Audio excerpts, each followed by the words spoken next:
عقل کے ناخن لینا چاہیے ان سعودی حکام کو جنہوں نے طواف بند کر رکھا ہے. بےہودہ قسم کی یہ جماعت. 14 صدیوں سے ہم نے کبھی بھی طواف کو رکتے ہوئے اس طرح کسی وجہ سے نہیں دیکھا. ان سے بھی بڑے خطرناک قسم کے بادشاہ آئے, ظالم بھی آئے, حتیٰ کہ وہ لوگ بھی آئے جنہوں نے خانہ کعبہ کا غلاف جلا دیا تھا لیکن طواف کو روکا نہیں تھا.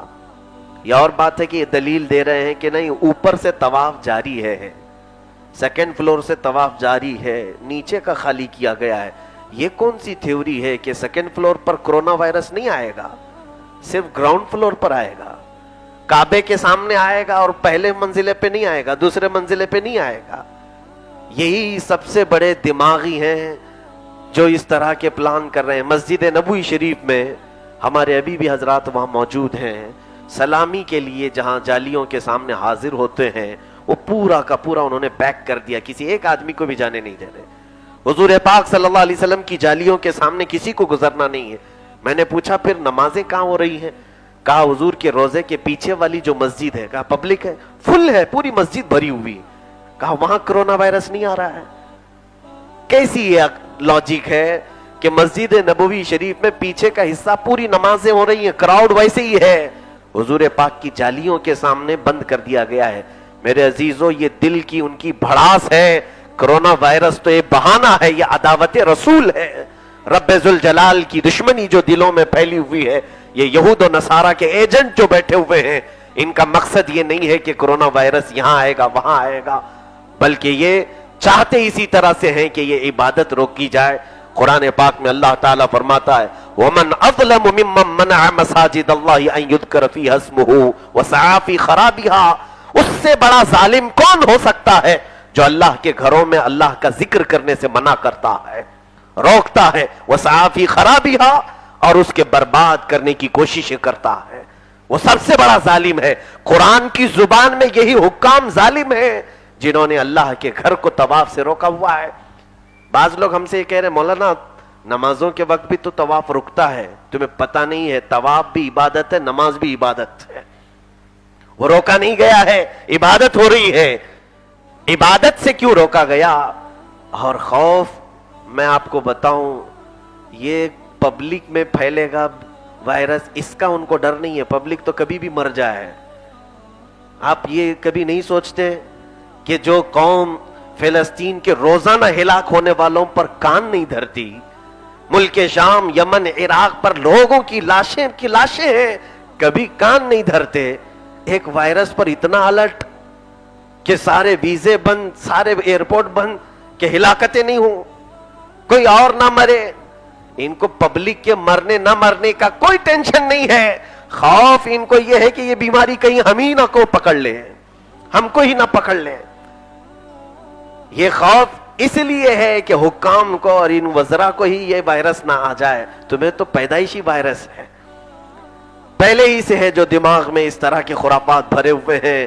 اور اللہ نے اگر چاہا تو قرآن میں اللہ فرماتا اینما تکونوا یدرککم الموت ولو کنتم فی بروج مشیدہ. تم جہاں کہیں ہو, اگرچہ مضبوط محل میں بیٹھے ہو, اللہ کی موت, اللہ تعالیٰ کی عطا کی ہوئی موت تمہیں آ کر پکڑ لے گی. میرے عزیزو, اس طرح کے ہیلے بہانے بہتوں نے کیے ہیں. دیکھیں, آپ یقین رکھیں اللہ کی ذات پر.